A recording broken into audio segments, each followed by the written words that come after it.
Let's go back to the GOP House press conference live that is happening right now out of Washington, D.C. And it does look like House Speaker Mike Johnson is speaking at this moment. Let's listen in live. Educating the public about all the extraordinary things that we've got in our legislation, the One Big Beautiful Bill, the Working Families Tax Cut. We could call it a lot of things. We could call it the American Energy Dominance Bill, the Secure Our Borders Permanently Bill, on and on. But it's so well received. And you all have seen the polling. Every individual provision is wildly popular. The people know, and they're beginning to experience and feel what we've done for them, and we're excited about that. But our spirits are dampened a little bit this morning because of all the discussion about the crime, and it's not something that we can overlook. It's not something we should overlook. Whip Emmer specifically was talking about this just unspeakable tragedy. This 23-year-old Ukrainian refugee was brutally murdered in cold blood on a train in Charlotte, North Carolina. Her name is Iryna Zarutska, and she was on the way home from her job at a pizzeria where she worked. She was stabbed repeatedly by a career criminal with a rap sheet a mile long. It's infuriating, it's heartbreaking, it gives you a feeling in the pit of your stomach. This young lady, Iryna, survived Ukraine. She fled amid the deadliest land war in Europe since World War II. She fled to the safety, or so she thought, of the United States, just to have her life senselessly ended by someone who should have never been allowed to walk freely. This individual, DeCarlos Brown as his name, was arrested and released 14 times. Yeah, more than a dozen, 14 times. We don't have to live like this. President Trump is proving that every single day in our nation's capital. And the leader Scalise, was talking about that. Since cracking down on violent crime in the district, roughly 1,700 arrests have been made. Now, you may say that's a small portion of the population. It's just a small fraction, in fact. But somehow the city feels and is much safer. To think about why that is. The Trump administration and local law enforcement know that it's always in every city relatively a select few individuals who are committing most of the crimes. And that's true in D.C. as well. They're enabled by these soft on crime policies that were discussed here, and even softer prosecutors and prosecutions. And criminals have relentlessly abused the public and the public spaces. We just want to say this loud and clear, and we're demonstrating it. This is not just talk, this is action. Republicans are in charge, and when Republicans are in charge, those days are over. The days of allowing soft on crime, we're not going to do it. Now, here's what is stunning to me. If you only read the New York Times, the Washington Post, or most of the other mainstream outlets, you don't know anything about Iryna's heartbreaking story. For some reason, many national news outlets have refused to cover it. It's social media that has amplified the story and made everyone pay attention to it. And Axios shamelessly reported that this was, quote, fuel for the MAGA messaging battle, as if it's some sort of contrived problem. Watch the video for yourself. It's a tragedy. It's a completely avoidable tragedy that deserves the nation's attention. For now, all we can do is pray for the family, the Zarutska family, and continue our calls for the swift application of justice. Let's talk about some issues of the week. The NDAA, the House is going to take up and pass the FY26 National Defense Authorization Act. I want to thank Chairman Mike Rogers and all the House Armed Services Committee for their diligent work on the legislation. We are providing for the common defense, and as we know, that's one of our most basic governing duties here in Congress, and on this side of the aisle, we take it very seriously. The sad fact is that 4 years under President Biden left our military's readiness in a very troubled state. Thankfully, President Trump has reinstituted the doctrine of peace through strength, and that will maintain America's dominance in a very dangerous world. This year's NDAA lays out policies to defend our nation. It supports our brave service members, and it safeguards the country from threats abroad. It also codifies a number of President Trump's executive orders related to national defense. There's 7 of them in the bill. Here's a couple of examples. It codifies executive orders to end radical and wasteful government DEI programs, reinvigorate the nuclear industrial base, unleash American drone dominance, secure American borders, end CRT in our military schools, and reform the federal hiring process and restore merit to government service, among many others. The safety and security of the American people, our homeland, and our troops abroad is our utmost priority, and this must-pass legislation delivers on every front. Speaking of foreign affairs, bless you, it's more important than ever that America maintains a posture of strength because others in the West are flirting with surrender. This week, international leaders will convene at the UN General Assembly in New York, and we'll be watching if close allies like France and Canada and the UK move ahead with plans to recognize a Palestinian state.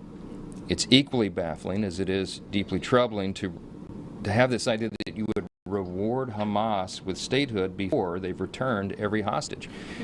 What message does that send to would-be terrorists and tyrants around the world? If you rape and murder and abduct innocent civilians and then cause enough suffering among your own people, then the free world will somehow reward you with international legitimacy? We can't do that.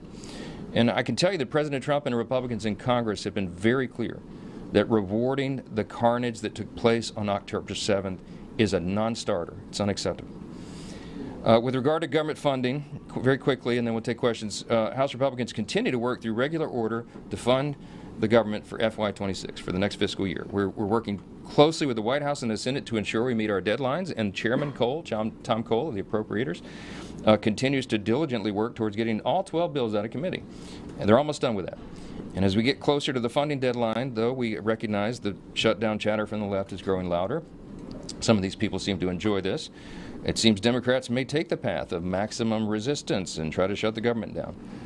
It's not surprising because they're struggling, because they don't really have a message or a leader, or their party registration is falling, their approval ratings are in the low 20s, and they're about to elect a Marxist to be the mayor of New York City. They are desperately searching for a solution, and some in the party apparently think a government shutdown would be some sort of political advantage to them. It'd be what we all know is dangerous and harmful to millions of Americans, and that is not the answer. So I'm going to say this again, and I'm saying it in good faith. I've shared this with the Democrat leader in the House and other colleagues. If Democrats are willing to work with us, we have our sleeves rolled up and we want to do this in good faith. We just have to think responsibly how to spend less money than we did last year. And if they're willing to do that, and it's incumbent upon all of us to do it with the high national debt, we're open to that. But the ultimate question of whether there's going to be a government shutdown at the end of the month is going to be up to congressional Democrats, and that's just the way it is. So take a few questions. Let me just get those Yeah. On government funding, Mr. Cole saying maybe some free bill minibus attached to a CR. Has that got your endorsement? Is that the plan right now?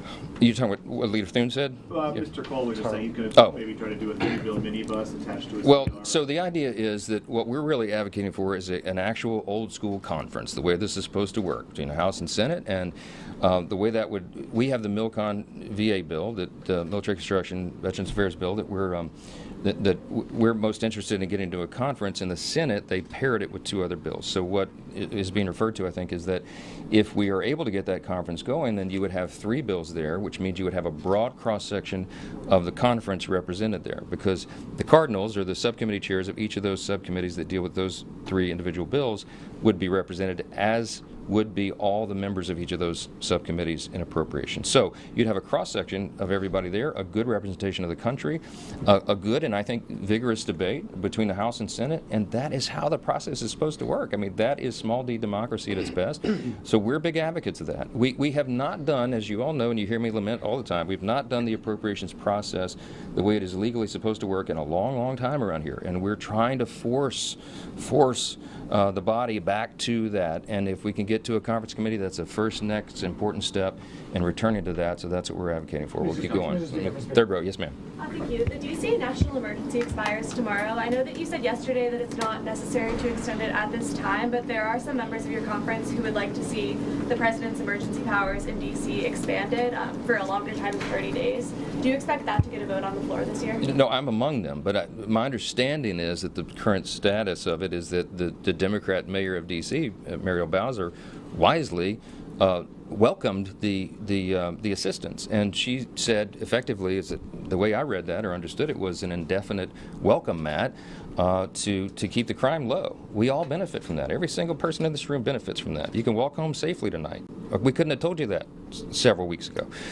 So no one's calling on Congress yet to act on that, and I think if you have an agreement, my understanding is an agreement between the White House and the local leadership, then I'm not sure Congress has any necessity to do anything. So we'll see how that plays out. Yes, sir. Mr. Johnson, one question for you specifically, and then one for anyone who'd like to take it.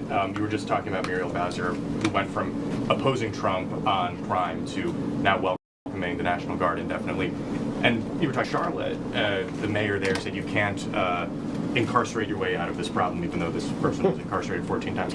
I'm curious if you have number or a thought on how many Americans and refugees will need to be murdered before Democrats want to perhaps work with President Trump? And then my second question for anyone, as we were all driving and walking in here, Israel struck Qatar to take out Hamas leadership. I'm curious if any of you think that whoever survives there should be evicted from Qatar. I don't know anything about that development. That's news to me. I've been a little busy the last couple hours, but we'll have to see how that plays out. I mean, look. I was in Israel myself a few weeks ago in early August. It's a very dangerous time there, and they have enemies encamped around them, and they're trying to bring that to a peace as well.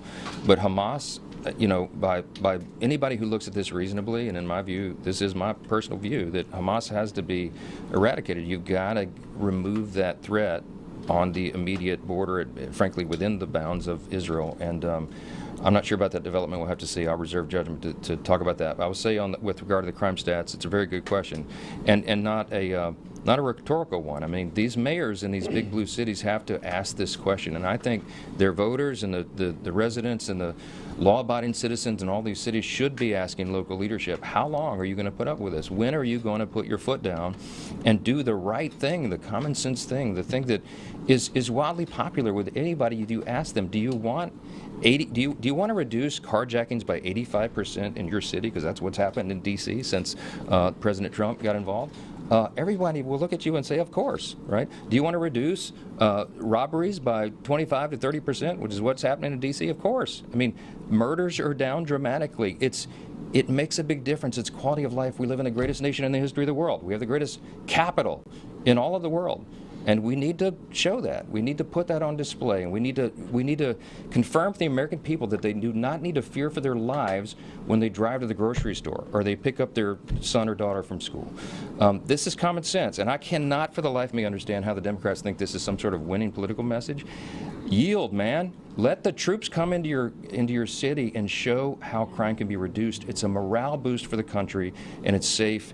And right for everybody involved. So if they want to go down that road, they're going to go down that road. But we're going to keep talking about common sense, and we're going to keep delivering. Thank you. Accept the January 6th nominees? You want to take the rest of the question? Yeah. Let's get over that.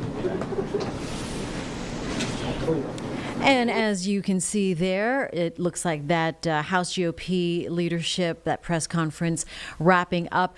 House Speaker Mike Johnson delivering some lengthy remarks on public transit, the question of public safety, and of course the tragic stabbing death of Iryna Zarutska on the light rail that happened 2 weeks ago, making his own remarks on that.